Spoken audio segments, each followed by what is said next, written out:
وبركاته. بسم الله الرحمن الرحيم. الحمد لله رب العالمين والصلاة والسلام على سيد المرسلين وعلى آله وأصحابه الفائزين. ബഹുമാനമുള്ള സത്യവിശ്വാസികളെ, സഹോദരങ്ങളെ, അല്ലാഹു സുബ്ഹാനഹു വ തആല അവൻ്റെ ദീനിൻ്റെ നിയമനിർദ്ദേശങ്ങളും വിധിവിലക്കുകളും കൃത്യമായിട്ട് പാലിച്ച് ജീവിക്കുന്നവരിൽ നമ്മേവരെയും ഉൾപ്പെടുത്തി അനുഗ്രഹിക്കട്ടെ. യഥാർത്ഥ മുഅ്മിനീങ്ങളായി ജീവിച്ച് മരിക്കാനും അവസാനം സ്വർഗത്തിൽ അമ്പിയാക്കൾ, ഔലിയാക്കൾ, സ്വാലിഹീങ്ങളുടെ കൂടെ സമ്മേളിക്കാനും അള്ളാഹു നമുക്കും നമ്മുടെ ബന്ധപ്പെട്ടവർക്കും തൗഫീഖ് പ്രദാനം ചെയ്യട്ടെ. രോഗാവസ്ഥയിൽ കഴിയുന്ന ഒരുപാട് ആളുകളുണ്ട്. നമ്മുടെ ബന്ധങ്ങളിൽ, പരിചയങ്ങളിൽ എല്ലാവർക്കും അള്ളാഹു പൂർണ്ണ ശിഫ ആഫിയത്തും പ്രദാനം ചെയ്യട്ടെ. സഹോദരന്മാരെ, പരിശുദ്ധ ഇസ്ലാം അച്ചടക്കവും വിശുദ്ധിയുമുള്ള ഒരു സമൂഹ സൃഷ്ടിയാണ് ഉദ്ദേശിക്കുന്നത്. എല്ലാ മേഖലകളിലും അച്ചടക്കത്തോടെ ജീവിക്കുന്ന, സംശുദ്ധമായ ജീവിതം നയിക്കുന്ന ഒരു സമൂഹം, അതാണ് ഇസ്ലാമിൻ്റെ വിഭാവന. സാമ്പത്തിക രംഗത്ത് അച്ചടക്കവും വിശുദ്ധിയും വേണം. ലൈംഗിക വിശുദ്ധിയും അച്ചടക്കവും പാലിക്കപ്പെടേണ്ടതുണ്ട്. സ്വഭാവ സംശുദ്ധി അത്യാവശ്യമാണ്. രാഷ്ട്രീയ രംഗത്ത് അച്ചടക്കവും വിശുദ്ധിയും പുലർത്തേണ്ടതുണ്ട്. കുടുംബം അച്ചടക്കമുള്ള സംശുദ്ധമായ കുടുംബ പശ്ചാത്തലം ഉണ്ടാവേണ്ടതുണ്ട്. തുടങ്ങിയ എല്ലാ മേഖലകളിലും നല്ല അച്ചടക്കബോധമുള്ള, സംശുദ്ധി നിലനിർത്തുന്ന, ധർമ്മബോധമുള്ള ഒരു സമൂഹത്തിൻ്റെ നിലനിൽപ്പാണ് പരിശുദ്ധ ഇസ്ലാം ആഗ്രഹിക്കുന്നത്.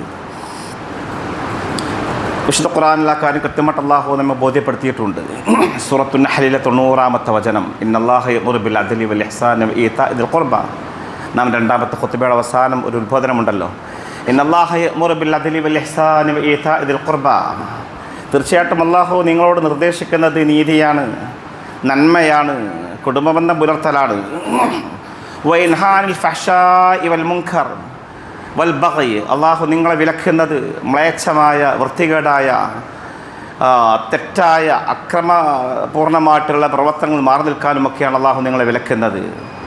ഇന്ന് തുടങ്ങുന്ന ഒരുപാട് സാരോപദേശങ്ങൾ നന്മയിൽ അധിഷ്ഠിതമായി ധർമ്മനിഷ്ഠയുള്ളൊരു സമൂഹത്തിൻ്റെ സൃഷ്ടിപ്പിന് ആവശ്യമായ ഉത്ബോധനങ്ങളാണ് ഖുർആനും ഹദീസും ഒക്കെ നൽകിയത്. ഈ അച്ചടക്കവും വിശുദ്ധിയും ഒക്കെ സംരക്ഷിക്കാൻ ചില അതിരുകൾ ഇസ്ലാം നിശ്ചയിച്ചിട്ടുണ്ട്. കൃത്യമായിട്ടുള്ള ഹുദൂദുകളുണ്ട്, അതിർത്തികളുണ്ട്. അത് ഉല്ലംഘിക്കാനും അത് തകർക്കാനും പാടില്ല. അങ്ങനെ ചെയ്യുന്നവർ അതിക്രമകാരികളെന്ന ഖുർആൻ പറഞ്ഞത്, അക്രമികളെന്ന് പറഞ്ഞു.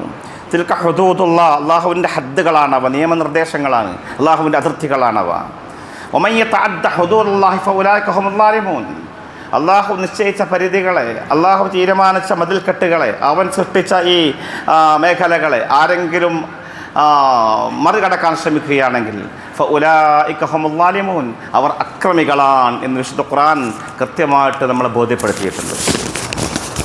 ആണ്, പെണ്ണ് എന്നൊരു രണ്ട് വർഗത്തിനുള്ള സൃഷ്ടിച്ചു. അതാർക്കും അംഗീകരിക്കേണ്ടി വരും. നാം ഈ പ്രപഞ്ചത്തിൽ കാണുന്ന രണ്ട് വിഭാഗമാണത്.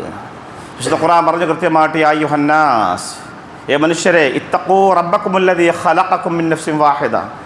ഒറ്റ നഫ്സിൽ നിന്ന് നിങ്ങൾ സൃഷ്ടിച്ച അല്ലാഹുവിനെ നിങ്ങൾ ഭയപ്പെട്ട് ജീവിക്കണം. വഖലഖ മിൻഹാ സൗജഹാ, ആ നഫ്സിൽ നിന്ന് അതിൻ്റെ ഇണയെയും അല്ലാഹു സൃഷ്ടിച്ചു. വബസ്സ മിൻഹുമാ റിജാലൻ കസീറൻ വനിസാഅ, അതിൽ നിന്ന്, ആ രണ്ട് പേരിൽ നിന്ന് ഒരുപാട് ആണുങ്ങളെയും പെണ്ണുങ്ങളെയും, റിജാലൻ വനിസാഅൻ, സ്ത്രീ പുരുഷന്മാരെ അല്ലാഹു സുബ്ഹാനഹു വ തആല ലോകത്ത് വ്യാപിപ്പിച്ചു എന്ന് ഖുർആൻ കൃത്യമായിട്ട് പറയുന്നുണ്ട്. അപ്പോൾ ഇങ്ങനെ ആണും പെണ്ണും എന്നുള്ളത് കൃത്യമായി ലോകത്ത് നാം കാണപ്പെടുന്നൊരു യാഥാർത്ഥ്യമാണ്. ആണിനും പെണ്ണിനും ചില അതിരുകളൊക്കെ ഇസ്ലാം നിശ്ചയിച്ചിട്ടുണ്ട്. വേഷങ്ങളിൽ പോലും അതുകൊണ്ടെന്നാ വേണമെന്നാണ്. ആണ് ആണായി ജീവിക്കണം, പെണ്ണ് പെണ്ണായി ജീവിക്കണമെന്നാണ്. ഈ രണ്ട് അടിസ്ഥാന തത്വങ്ങളെ നിരാകരിച്ചുകൊണ്ട് ഒരു മുസ്ലിമിന് ജീവിക്കാനാവില്ല. ആൺ പെൺ എന്നുള്ള ആ സത്യത്തിനെ, ആ പ്രകൃതി നിയമത്തിൽ അംഗീകരിക്കേണ്ടവനാണ് മനുഷ്യൻ. അവൻ്റെ വേഷങ്ങളിൽ പോലും അത് ആ വ്യത്യാസം കാണിക്കണമെന്നാണല്ലോ. കൃത്യമായിട്ട് ഹദീസിൽ അല്ലാഹു റസൂൽ പഠിപ്പിച്ചൊരു കാര്യമുണ്ട്, ലഅന റസൂലുള്ളാഹി സ്വല്ലല്ലാഹു അലൈഹി വസല്ലം അർ-റജുൽ, ഒരു പുരുഷൻ അല്ലാഹു ശപിച്ചിട്ടുണ്ട്. അല്ലാഹുവിൻ്റെ ശാപമേറ്റ് വാങ്ങിയ പുരുഷൻ അവനാരാണ്? യൽബസു ലിബ്സതൽ മർഅതി, പെണ്ണിൻ്റെ വേഷം ധരിക്കുന്നവൻ, പെൺവേഷം കെട്ടി നടക്കുന്ന, പെണ്ണിനെ പോലെ നടക്കുന്ന പുരുഷന്മാർ ഇന്ന് നാം കണ്ടുകൊണ്ടിരിക്കുകയാണ്. വൽ മർഅ പെണ്ണിനെ അള്ളാഹു ശപിച്ചിരിക്കുന്നു. അല്ലത്തി എങ്ങനെയുള്ള പെണ്ണാണ്? തൽബസു ലിബ്സത റജുൽ പുരുഷവേഷം ധരിക്കുന്ന, പുരുഷനെ പോലെ പുരുഷന്റെ വേഷം ധരിച്ച് നടക്കുന്ന പെണ്ണിനെ അള്ളാഹു ശപിച്ചിരിക്കുന്നു. അള്ളാഹുവിൻ്റെ ലഅനത്ത് ഏറ്റുവാങ്ങിയവരാണ് അവരെ എന്ന് വിശുദ്ധ അള്ളാഹുവിൻ്റെ പ്രവാചകൻ സ്വല്ലല്ലാഹു അലൈഹി വസല്ലം കൃത്യമായി സമൂഹത്തിനെ ബോധ്യപ്പെടുത്തിയ ഒരു കാര്യമാണ് എന്ന് നമുക്ക് മനസ്സിലാക്കാൻ സാധിക്കും. ഇന്ന് സ്ത്രീ പുരുഷൻ എന്ന പ്രയോഗം പോലും പാടില്ല എന്ന് വാദിക്കുന്ന ഒരു സമൂഹം വളർന്നുകൊണ്ടിരിക്കുകയാണ്. ഒരു പെണ്ണ് പ്രസവിച്ചാൽ നാം ചോദിക്കും സാധാരണ കുട്ടിയാണോ പെണ്ണോ എന്ന്. അങ്ങനെ ചോദിക്കുന്നത് പോലും തെറ്റാണ് എന്ന് വിശ്വസിക്കുന്ന ഒരു സമൂഹം നമുക്കിടയിലുണ്ട്.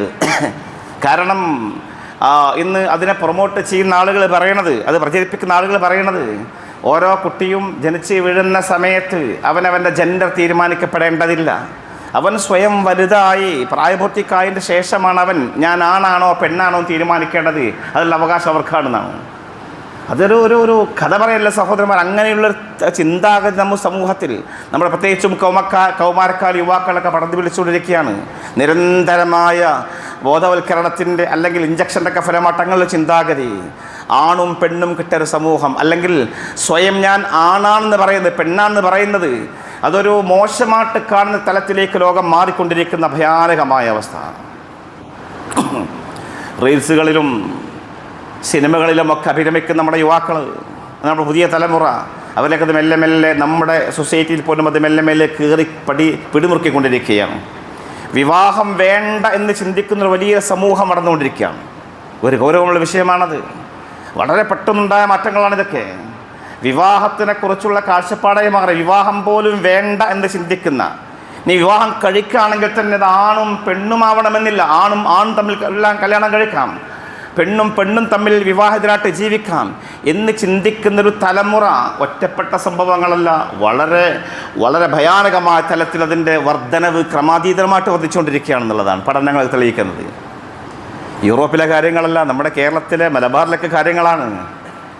കേരളത്തിൽ അറിയപ്പെട്ട ലെസ്ബിയൻ കപ്പിൾസ് നമുക്കെല്ലാവർക്കും അറിയാം. മുസ്ലിം കുടുംബത്തിലാണ്ട് പെൺകുട്ടികളാണ്, വീട് വിട്ടിറങ്ങി അവർ വിവാഹിതരെ പോലെ അല്ലെങ്കിൽ ഭർത്താക്കന്മാരെ പോലെ സ്വതന്ത്രമായിട്ട് ജീവിക്കുകയാണ്. അവർക്ക് എന്തൊരു സ്വീകാര്യതയാണ് നമ്മുടെ നാട്ടിൽ കിട്ടുന്നത്.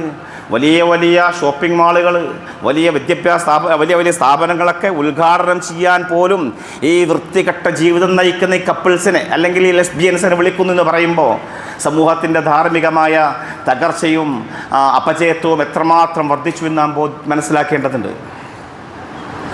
വിവാഹം കഴിക്കുന്നത് മോശമായിട്ട് കാണുന്ന കാലം, വിവാഹം കഴിക്കണമെന്ന് പറയുന്നവർ നമ്മുടെ ചെറുപ്പക്കാരുടെയൊക്കെ നാവിൻ തുമ്പിലൊക്കെ സാധാരണ കേൾക്കുന്ന ഒരു പാട്ടുണ്ടല്ലോ, പിന്നെ സിനിമ ഗാനമോ മറ്റുമാണ്. പിന്നെ പാറി നടക്കും പക്ഷികളൊന്നും വേളി കഴിക്കാറില്ല, കൂടെയുറങ്ങാൻ മാരേജ് ആക്റ്റും താലിയുമൊന്നും വേണ്ട, ഒത്തുകഴിഞ്ഞ് മടുത്താൽ പിന്നെ ഗുഡ് ബൈ ചൊല്ലി പിരിയാം. ഇതൊക്കെ സാധാരണ നമ്മുടെ കോമാക്കാരക്കാരൊക്കെ പാടി നടക്കുന്ന പാട്ടാണ്.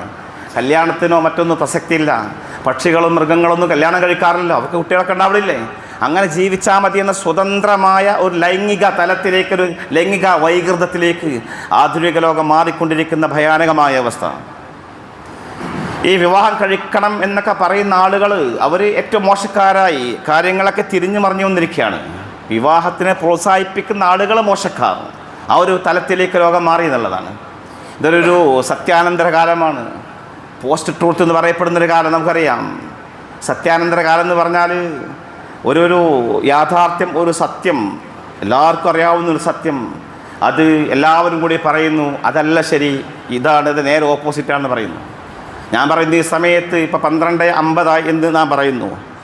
പക്ഷെ എല്ലാവരും പറയണല്ല, ഇത് പകൽ 12:50 ഇത് രാത്രി 12:50 എല്ലാവരും പറയുന്നു. ഈ പറയുന്ന ആൾ മോശക്കാരനാകുന്നൊരവസ്ഥ. അങ്ങനെയാണ് ലോകം തലകുത്തി മറിഞ്ഞിരിക്കുന്നു. മഹാനായ പ്രവാചകൻ സ്വല്ലല്ലാഹു അലൈഹി വസല്ലം ഹദീസൊക്കെ വായിച്ചു നോക്കിയാൽ അത്ഭുതപ്പെട്ടു പോകും. എത്രമാത്രം കൃത്യമായിട്ട് ഈ ലോകത്തിനെ കുറിച്ച് ദീർഘദർശനം ചെയ്തു അല്ലാഹു റസൂൽ. ഒരു ഹദീസ് കാണാൻ കഴിയും, യഅതി അലന്നാസി സനവാത്തുൻ ഖദ്ദാഅത്ത്, ലോകത്തൊരുപാട് വഞ്ചനാത്മകമായിട്ടുള്ള കാലങ്ങൾ വരും. വെറും വഞ്ചനയുടെ ഒരു ലോകത്തുണ്ടാകും, സൃഷ്ടിക്കപ്പെടും. യുസദ്ദഖു ഫീഹൽ കാദിബ്, അന്ന് കള്ളം പറയുന്ന ആളുകൾക്ക് അംഗീകാരം കിട്ടുന്ന കാലമാണ്. അധർമ്മവും തിന്മയും കള്ളവും ഒക്കെ അതിനൊക്കെ മാന്യതയുടെ പരിഭാഷം കിട്ടുന്ന കാലം. വയുക്കദ്ദബു ഫീഹ സ്വാദിഖ്, സത്യസന്ധരായ ആളുകളും സത്യവും ധർമ്മവും നിഷ്ഠയും നന്മയുമൊക്കെ അതിനൊക്കെ തമസ്കരിക്കപ്പെടുന്ന, കള്ളമാക്കപ്പെടുന്ന കാലം. വയുതമുന ഫീഹിൽ ഖായിൻ, വഞ്ചിക്കുന്ന ആളുകൾക്ക്, അധർമ്മത്തിൻ്റെ ഉപാസകന്മാർക്ക് സമൂഹത്തിൽ മാന്യത കിട്ടുന്ന, അവരൊക്കെ വിശ്വാസരും സത്യസന്ധരുമായിട്ട് അവതരിപ്പിക്കപ്പെടുന്ന കാലം. വയുഖവ്വനു ഫിഹൽ അമീൻ, സത്യസന്ധരായ ആളുകൾ, നന്മയിൽ അധിഷ്ഠിത ജീവിതം നയിക്കുന്ന ആളുകൾക്കൊക്കെ സമൂഹത്തിൽ ഏറ്റവും മോശക്കാരായിട്ട് കാണപ്പെടുന്നൊരു കാലം. ഏറ്റവും നിസ്സാരന്മാരായ, ഒന്നിനും കൊള്ളാത്ത ആളുകളൊക്കെ സമൂഹത്തിൽ വലിയ വായിൽ സംസാരിക്കുന്നൊരു കാലം. ഇങ്ങനെ ലോകത്ത് വലിയ പ്രകടമായ വൈരുദ്ധ്യങ്ങളുണ്ടാകുമെന്ന് ലോകത്തിൻ്റെ ഗുരു മുഹമ്മദ് നബി സ്വല്ലല്ലാഹു അലൈഹി വസല്ലം പറയുകയാണ്. എത്ര കൃത്യമായിട്ട് റസൂൽ ഇപ്പോൾ കാര്യങ്ങളൊക്കെ പറഞ്ഞത്. ഇന്ന് സോഷ്യൽ മാധ്യമങ്ങൾ പരിശോധിച്ച് നോക്കിയാൽ കൃത്യമായിട്ട കാര്യം നമുക്കറിയാം. വളരെ കൃത്യമായിട്ട കാര്യങ്ങൾ നമുക്ക് ബോധ്യപ്പെടും. ഇൻസ്റ്റഗ്രാമിലും മറ്റുമൊക്കെ ഏറ്റവും കൂടുതൽ റീൽ കിട്ടുന്ന, അല്ല ഏറ്റവും കൂടുതൽ ലൈക്ക് കിട്ടുന്ന, ഏറ്റവും കൂടുതൽ ഷെയർ ചെയ്യപ്പെടുന്ന, ഏറ്റവും കൂടുതൽ കമൻസുകൾ വരുന്ന കാര്യങ്ങൾക്കാണ് സമൂഹത്തിലെ ഏറ്റവും അംഗീകാരം. നോക്കണം, ഒരു ഇൻസ്റ്റഗ്രാമിൽ വൈറലായ റീലുകൾ, അതാണ് സത്യമെന്ന് വിചാരിക്കുന്ന സമൂഹം. ഒരു കട, അല്ലെങ്കിൽ ഒരു ഷോപ്പ്, അല്ലെങ്കിൽ ഒരു മക്കാനി, അത്തരൊരു ഷോപ്പാണെങ്കിലും, അല്ലെങ്കിൽ ടെക്സ്റ്റൈൽസ് ആണെങ്കിലും, ചായക്കടയാണെങ്കിലും, അത് ഇൻസ്റ്റഗ്രാമിൽ വൈറലായി കഴിഞ്ഞാൽ, അവിടെയുള്ള ഉൽപ്പന്നം എത്ര മോശമാണെങ്കിലും, എത്ര വില കൂടിയതാണെങ്കിലും, അത് വൈറലായി കഴിഞ്ഞാൽ അതിന് അംഗീകാരം കിട്ടുന്നൊരു കാലം. ഇങ്ങനെ സത്യം തമസ്കരിക്കപ്പെടുന്ന, യാഥാർത്ഥ്യം തമസ്കരിക്കപ്പെടുന്നൊരു ലോകത്തുണ്ടാകുമെന്ന് മഹാനായ മുഹമ്മദ് നബി സ്വല്ലല്ലാഹു അലൈഹി വസല്ലം പറഞ്ഞിട്ടുണ്ട്. ഇങ്ങനെ ഈ സത്യാനന്തര കാലത്ത് എല്ലാ നിലക്കും മനുഷ്യൻ അധർമ്മത്തിലേക്ക് പോയിക്കൊണ്ടിരിക്കുകയാണ്. ആണും പെണ്ണും തമ്മിലുള്ള അതിരുകളൊക്കെ എല്ലാം തകർക്കപ്പെട്ടിരിക്കുന്നു. ഒന്നിച്ചിരിക്കുന്നത്, അന്യപുരുഷന്മാർ പരസ്പരം, അല്ലെങ്കിൽ യുവാക്കൾ പരസ്പരം സല്ലപിക്കുന്നത്, കൈകൊടുക്കുന്നത്, ഒന്നിച്ച് ബൈക്കിൽ യാത്ര ചെയ്യുന്നത്, ഒന്നിച്ച് കറങ്ങുന്നത്, ഒന്നിച്ച് കാപ്പി കുടിക്കുന്നത്, ഒന്നിച്ച് യാത്ര ചെയ്യുന്നത് ഒക്കെ മോശമല്ലാതെ അതിനൊക്കെ മാന്യതയുടെ പരിവേഷം കിട്ടുന്നൊരു കാലം. വെറുതെ പറയല്ല. ഒന്ന് പുറത്തേക്ക് നമ്മുടെ റോഡിലേക്ക് ഇറങ്ങിയാൽ നമ്മൾ കാണുന്ന കാഴ്ചയാണ്. ഒരു പെൺകുട്ടിയുടെ കൂടെ 3-4 ആൺകുട്ടികൾ ഒന്നിച്ചിരുന്ന് വർത്തമാനം പറയുന്നതോ, സല്ലപിക്കുന്നതോ, അല്ലെങ്കിൽ ഒന്നിച്ച് യാത്ര ചെയ്യുന്നതോ നിത്യ കാഴ്ചയാണ് സഹോദരന്മാർ. എത്രമാത്രം അപകടകരമാണിത്. ഒരു സ്ത്രീയും പുരുഷനും ഒറ്റക്കാവുന്നൊരു സാഹചര്യം പോലും ഉണ്ടാവാൻ പാടില്ല എന്ന് പറയുന്ന ഒരു പരിശുദ്ധമായ ആശയം. ഒരു ആണും പെണ്ണും ഒന്നിച്ചുണ്ടാവാനേ പാടില്ല. അവർ എത്ര നിഷ്കുകളാണെങ്കിലും, എത്ര നിഷ്കളങ്കന്മാരാണെങ്കിലും, എത്ര നല്ലവരാണെങ്കിലും, എത്ര ദീനിയായിട്ടുള്ള ആളുകളാണെങ്കിൽ പോലും ഒരന്യ ആണും പെണ്ണും ഒന്നിച്ച്, ഓഫീസിലാണെങ്കിലും ഷോപ്പിലാണെങ്കിലും വേറെ എവിടെയാണെങ്കിലും ഒന്നിച്ചുണ്ടാവാൻ പാടില്ല, ഒറ്റക്കാവാൻ പാടില്ല എന്ന് പറയുന്ന ഒരു മഹത്തായ ആശയം. റസൂൽ പറഞ്ഞു, ഇല്ല വക്കാന സാലിസുഹും ശൈത്താൻ, അവരിൽ മൂന്നാമത്തെ ആൾ പിശാചായിരിക്കും. അത് ക്രമേണ തെറ്റായ ചിന്താഗതികളിലേക്കും അനർത്ഥങ്ങളിലേക്കും അപകടങ്ങളിലേക്കും നയിക്കപ്പെടുമെന്ന അള്ളാഹുവിൻ്റെ റസൂലിൻ്റെ കൃത്യമായ ദീർഘദർശനം ഇന്ന് വീടുകളിൽ പോലും നാം കണ്ടുകൊണ്ടിരിക്കുകയാണ്. വീടുകളിൽ പോലും നമുക്കിടയിലൊക്കെ പ്രയോഗമുണ്ട്, കസിൻ ബ്രദർ, കസിൻ സിസ്റ്റർ എന്നൊക്കെ. അങ്ങനത്തെ കസിൻ ബ്രദറും കസിൻ സിസ്റ്ററും സഹോദരന്മാരും നമ്മുടെ ഇസ്ലാമിലില്ല. ഉമ്മാനി വാപ്പാനി മക്കൾ മാത്രമാണ്, ഒരേ ഉമ്മാനി വാപ്പാനി മക്കളാണ് സഹോദരന്മാർ. ജ്യേഷ്ഠാനുജന്മാരുടെ മക്കൾ ആങ്ങളമാരും പെങ്ങന്മാരും അല്ല. അവർ പരസ്പരം മെഹ്റമീങ്ങളല്ല. എൻ്റെ മകന് എൻ്റെ പെങ്ങളെ മോളെ കെട്ടാം, തൊട്ടാൽ ഊന്നുമുറിയും. എൻ്റെ മകന് എൻ്റെ ജ്യേഷ്ഠൻ്റെ മകളെ കല്യാണം കഴിക്കാം, തൊട്ടാൽ ഊന്നുമുറിയും. മെഹ്റമീങ്ങളല്ല അവർ, പരസ്പരം വിവാഹം കഴിക്കാവുന്നവരാണ്. പക്ഷെ നമ്മുടെ വീടുകളിലൊക്കെ സ്വതന്ത്രമായി നിർബാധം അവർക്ക് പരസ്പരം ഇടപഴകാനും സഞ്ചരിക്കാനും സംസാരിക്കാനും, സഹോദരി, കസിൻ ബ്രദർ, കസിൻ സിസ്റ്റർ എന്നൊക്കെയുള്ള ഒരു പ്രയോഗം തന്നെ അപകടകരമാണ്. അങ്ങനെ ഇല്ല ഇസ്ലാമിൽ. അവർ പരസ്പരം ഇസ്ലാമിൻ്റെ നിയമങ്ങൾ പാലിച്ചുകൊണ്ട് അന്യരെ പോലെ തന്നെ ജീവിക്കേണ്ടവരാണ്. എന്നപോലെ തന്നെ ഒന്നിച്ച് നമ്മുടെ നാട്ടിലെ കൂട്ടുകുടുംബ വ്യവസ്ഥക്കനുസരിച്ചുകൊണ്ട് ജ്യേഷ്ഠൻ്റെ ഭാര്യ നമുക്ക് നമ്മുടെ കൂടെ ജീവിക്കുന്ന ആളുകളാണ്. അവർ ഇത്താത്തമാർ നമ്മൾ സ്നേഹത്തോടു കൂടി വിളിക്കും. പക്ഷെ അവരുമായിട്ട് കൃത്യമായ ഒരു അന്യപുരുഷന്മാരാണ്, അന്യസ്ത്രീകളാണ്. ജ്യേഷ്ഠൻ്റെ ഭാര്യ, അന്യൻ്റെയൊക്കെ ഭാര്യ അവർ ഒരിക്കലും നമ്മുടെ സ്വന്തം സഹോദരിമാരെയല്ല. ഇത്താത്തമാരെന്ന് വിളിക്കാമെന്നല്ലാതെ അതൊരിക്കലും മഹ്റമാവുന്നില്ലല്ലോ. അന്യസ്ത്രീയാണ്, ഗൗരവതരമായ വിഷയമാണ്. അല്ലാതെ പ്രവാചകൻ സ്വല്ലല്ലാഹു അലൈഹി വസല്ലം കൊണ്ട് സ്വഹാബികൾക്ക് ചോദിക്കുന്നുണ്ട്. നബി തങ്ങൾ അങ്ങനെ പറഞ്ഞു, ഇയ്യാകും ദുഖൂല അലൻ നിസാ, നിങ്ങൾ ഈ പെണ്ണുങ്ങളുടെ അടുത്തേക്ക് പോകുന്നത്, പെണ്ണുങ്ങൾ ഉള്ളിടത്തേക്ക് പോകുന്നത് ശ്രദ്ധിക്കണം. നബി തങ്ങളുടെ ഉപദേശമാണ്. ഒരു സഹാബി ചോദിച്ചു, ഫഖാൽ റജുൽ മിനൽ അൻസാർ, അൻസാരിയായ സഹാബി ചോദിച്ചു, നബിയെ യാ റസൂലല്ലാഹ് അഫറഅയ്തൽ ഹംവ്, ഹംവിനെ പറ്റി എന്താണ് നിങ്ങളുടെ അഭിപ്രായം? ഹംവ് എന്ന് പറഞ്ഞാൽ ഭർത്താവിൻ്റെ അനിയൻ, ജ്യേഷ്ഠൻ, അല്ലെങ്കിൽ ഭർത്താവിൻ്റെ കുടുംബങ്ങൾ എന്ന പോലെ ഭാര്യയുടെ അനിയത്തി കുടുംബം, അങ്ങനെ ഭാര്യ ഭർത്താക്കന്മാരുടെ ബന്ധുക്കൾക്കാണ് ഹംവ് എന്ന് പറയുക. അവരെ കാണാൻ പറ്റുമോ, അവരുമായി സംസാരിക്കാൻ പറ്റുമോ, അവരുമായി ഇടപഴകാൻ പറ്റുമോ എന്ന് ചോദിക്കണത്. അള്ളാഹ് റസൂൽ കൊടുത്ത മറുപടി ഗൗരവതരമാണ്. അള്ളാഹ് റസൂൽ പറഞ്ഞു അൽ ഹംവു അൽ മൗത്ത് എന്നാണ്. ഭർത്താവിൻ്റെ സഹോദരന്മാരൊക്കെ മരണമാണ്. അന്യപുരുഷന്മാരെ പോലെയല്ല, പുറത്തുള്ള ആളുകളെ പോലെയല്ല, അതിനേക്കാളും അപകടമാണ് ഭർത്താവിൻ്റെ സഹോദരന്മാരും സഹോദരിമാരൊക്കെ എൻ്റെ ഭാര്യയുടെ സഹോദരിമാരെന്നൊക്കെ റസൂൽ പഠിപ്പിക്കുന്നത്. കാരണം ഒരു പുറത്തുള്ള ഒരാൾക്ക് ബന്ധപ്പെടണമെങ്കിൽ ഒരുപാട് നിയന്ത്രണങ്ങളും തടസ്സങ്ങളും മറകളൊക്കെ ഉണ്ടാകും. ഇത് സ്വന്തം വീട്ടിലെ ആളുകളാണ്. അവർ നിർബാധം സംസാരിക്കാനും സ്വതന്ത്രമായി ഇടപെടാനും തുടങ്ങിയാൽ ഒരു പക്ഷേ തെറ്റിലേക്ക് നയിച്ചേക്കും. അതുകൊണ്ട് കൃത്യമായിട്ട് ദീൻ ഇതിനൊക്കെ നല്ല നിർദ്ദേശങ്ങൾ കൊടുത്തിരിക്കുകയാണ്. നമ്മുടെ മക്കളുടെ കാര്യത്തിലൊക്കെ നമുക്ക് വലിയ ജാഗ്രത കാണിക്കേണ്ട കാലമാണിത്. വലിയ ജാഗ്രത വേണം. അതല്ലെങ്കിൽ തെറ്റുകളിലേക്ക് കുട്ടികൾ എത്തിപ്പോകുന്ന കാര്യത്തിൽ സംശയമല്ല. ഇപ്പോൾ മിനിഞ്ഞാന്ന് കോഴിക്കോട് മൂഴിക്കൽ വലിയൊരു അപകടമുണ്ടായി, വലിയൊരു മരണമുണ്ടായി. ഒരു വീട്ടിൽ ജ്യേഷ്ഠത്തിയുടെ അനിയത്തിയുടെ മക്കൾ താമസിക്കുകയാണ്. വാപ്പയൊക്കെ ഗൾഫിലാണ്. വലിയ സംഭവം ഞങ്ങളൊക്കെ വായിച്ച് മനസ്സിലാക്കി. 20കാരൻ ആ വീട്ടിലെ 16കാരിയെ ജ്യേഷ്ഠത്തിൻ്റെ അനിയത്തിൻ്റെ മക്കളാണ് കൊന്ന് മറ്റവൻ ആത്മഹത്യ ചെയ്തു. എന്താണ് കാരണം കൃത്യമായിട്ട് ബോധ്യമായിട്ടില്ല, മനസ്സിലായിട്ടില്ല. ഏതായാലും അങ്ങനെ സ്വതന്ത്രമായി വിഹരിക്കാനുള്ള സ്വാതന്ത്ര്യം കൊടുക്കുന്നത് അപകടത്തിലേക്ക് നയിക്കും. നാം നമ്മുടെ വീടുകൾ ശ്രദ്ധിക്കേണ്ട വിഷയമാണത്. ഇസ്ലാമിക മൂല്യങ്ങൾ കഴിയുന്നത്ര നമ്മുടെ കുട്ടികൾ പറഞ്ഞു കൊടുക്കണം. ഇങ്ങനത്തെ ഒരു കാലത്ത് വലിയ പ്രയാസമാണ് നമുക്ക് മക്കളൊക്കെ വളർത്താൻ. പക്ഷേ കവാടങ്ങൾ തുറന്ന് ഒരു വീട്ടിൽ അകത്ത് കള്ളം കയറിക്കഴിഞ്ഞാൽ, കള്ളം കയറി എന്ത് ചെയ്യുമെന്ന് പറയല്ലോ അവിടത്, കയറാതിരിക്കാൻ വാതിലുകൾ സുരക്ഷിതമായി അടക്കുക എന്നുള്ളത് ശ്രദ്ധിക്കേണ്ട കാര്യമല്ലേ. എന്ന പോലെ തെറ്റുകളിലേക്ക് വഴുതി വീഴാതിരിക്കാൻ ആവശ്യമായ നിയന്ത്രണങ്ങളും അതിനുവേണ്ട വഴികളും തേടേണ്ടത് രക്ഷിതാക്കളാകുന്ന നമ്മുടെ ബാധ്യതയാണ്, ഉത്തരവാദിത്തമാണ്. അത് ചെയ്തിരിക്കണം. ഇസ്ലാമിക മൂല്യങ്ങൾ പകർന്നു കൊടുക്കണം. ലോകം അതിലേക്ക് തിരിച്ചു പോയിക്കൊണ്ടിരിക്കുകയാണ്. ഇന്ന് പഴഞ്ചനായിട്ട് അല്ലെങ്കിൽ മോശപ്പെട്ടതായിട്ട് ഇസ്ലാമിക മൂല്യങ്ങളൊക്കെ മനസ്സിലാക്കിയ നാടുകളൊക്കെ ഇന്ന് ലോകം അതിലേക്കൊക്കെ തിരിച്ചു പോകുന്ന, ഇസ്ലാമിലേക്ക് തിരിച്ചു പോകുന്നൊരു മനോഹരമായ കാഴ്ചയുണ്ട്. ഇറ്റലിയും ജർമ്മനിയിലൊക്കെ വസ്ത്രം, ഇന്നൊക്കെ നമ്മുടെ നാട്ടിലൊക്കെ പെൺകുട്ടികളൊക്കെ വസ്ത്രം അഴിക്കാൻ തുടങ്ങുമ്പോൾ അവിടെയൊക്കെ വസ്ത്രം ഉടുക്കാൻ നിർബന്ധിക്കുകയാണ് ഇക്കാലത്ത്. ജർമ്മനിയിലും ഇറ്റലിയിലൊക്കെ ചില ടൂറിസ്റ്റ് കേന്ദ്രങ്ങളിലൊക്കെ ബിക്കിനി ധരിക്കുന്ന അഥവാ ട്രൗസറൊക്കെ ഇട്ട് നടക്കുന്ന പെണ്ണുങ്ങളെ 400 പൗണ്ട് പിഴ ചുമത്തുന്നിടത്ത് ഏതോന്ന് വായിക്കാൻ കഴിഞ്ഞു. കാരണം ഈ ചെറുപ്പക്കാർ നിരന്തരമായി നഗ്നഭാഗങ്ങൾ കണ്ടുകൊണ്ട് അവർക്ക് സെക്സിനോടുള്ള താല്പര്യം കുറയുന്നു. അതുകൊണ്ട് ശരീരം മറച്ച് വേണം ഇതുപോലുള്ള പൊതുസ്ഥലങ്ങളിൽ വരാൻ, അല്ലെങ്കിൽ അവർക്ക് 400 പൗണ്ട് പിഴ ചുമത്തുമെന്ന് പറയുന്ന തലത്തിലേക്ക് യൂറോപ്പൊക്കെ മാറിക്കഴിയാണ്. ജനസംഖ്യ നിയന്ത്രിക്കുന്നതിനെ അല്ലെങ്കിൽ ജനസംഖ്യ വർധനവിനെ പ്രോത്സാഹിപ്പിക്കുന്ന ഇസ്ലാം. അല്ലാഹു റസൂൽ പറഞ്ഞ തസവ്വജുൽ വലൂദൽ വദൂദ്, നിങ്ങൾ ധാരാളമായി പ്രസവിക്കുന്ന നല്ലോണം സ്നേഹിക്കുന്ന പെണ്ണുങ്ങളെ കെട്ടണം. ഫൈനി മുക്കാസിറും ബിക്കുമുൽ ഉമം, കാരണം ഞാൻ നിങ്ങളെ കൊണ്ട് എൻ്റെ ഉമ്മത്തിൻ്റെ വർധനവോർത്തുകൊണ്ട് റബ്ബിൻ്റെ മുമ്പിൽ അഭിമാനം കൊള്ളുന്ന നല്ലോണം പ്രസവിക്കുന്ന പെണ്ണുങ്ങളെ കെട്ടണമെന്ന് മതം പഠിപ്പിക്കുന്നു. ജനസംഖ്യ ഉണ്ടാവണം, മാൻ പവർ ഉണ്ടാവണം, യുവാക്കൾ ഉണ്ടാവണം. രാഷ്ട്രത്തിൻ്റെ പുരോഗതിക്ക്, രാഷ്ട്രത്തിൻ്റെ പുരോയാനത്തിന് നല്ല യുവാക്കളുടെയും ജനങ്ങളുടെയും ആവശ്യമാണെന്ന് ഇസ്ലാം പറഞ്ഞപ്പോൾ അതിനെ പരിസ്ഥിതി ആളുകളൊക്കെ ലോകത്ത് ജനസംഖ്യാ നിയന്ത്രണം കൊണ്ടുവന്നു. ചൈനയിലും മറ്റൊക്കെ ഒറ്റ കുട്ടിയെ പറ്റുള്ളൂ. അതൊക്കെ ഒന്ന് മാറി പല രാഷ്ട്രങ്ങളും ജനസംഖ്യാ വർധനവ് പ്രോത്സാഹിപ്പിക്കുകയാണ്. 2-ലധികം കുട്ടികൾ ഉൽപ്പാദിപ്പിക്കുന്ന ആളുകൾക്ക് ഗവൺമെൻറ് പ്രത്യേകമായ സപ്പോർട്ട് കൊടുക്കുന്ന തലത്തിലേക്ക് ലോകം മാറിയിരിക്കുകയാണ്.